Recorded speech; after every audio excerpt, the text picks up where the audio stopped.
And I'm Bill McAtee. We'll also take you to the brave new world of comic books. They are bigger, they're wilder, and they aren't just for kids anymore. Batman's sidekick Robin.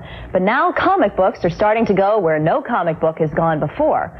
Comics have been released from the bonds of juvenile writing and one-dimensional superheroes.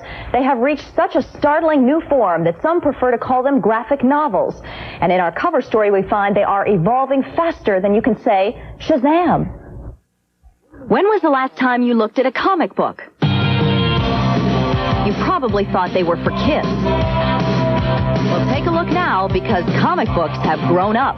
They're just not for kids anymore, most of them. Perhaps they used to be, but now definitely they're not. Kids can still read them, but it's like, you know, the kind of stories that the writers write for them, it's more for an older audience. In Europe, South America, and Japan, comic books have always been a respected literary medium. But here, comics like jazz music are one of the few truly American art forms, even though it's taken 50 years to change their juvenile stereotype. Even the term comic book is a misnomer. Whenever I write it, I never write it as two words, which would mean a humorous book. But it's one word, it's a comic book, which really means an illustrated story. The new genre is typified by more reality than fantasy. Costumed heroes now live in real cities and battle personal problems as well as villains.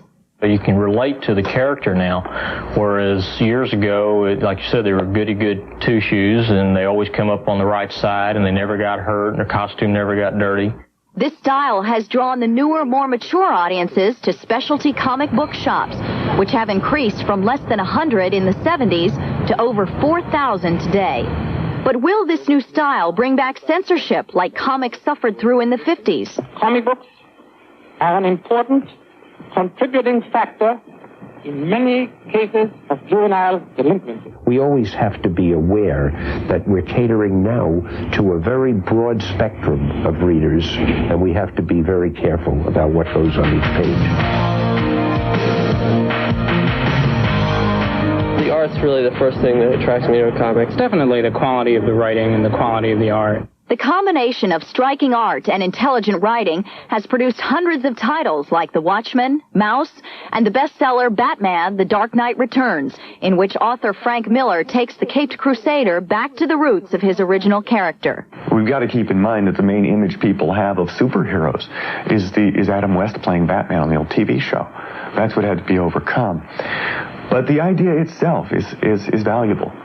And it's also a hell of a lot of fun to write and draw.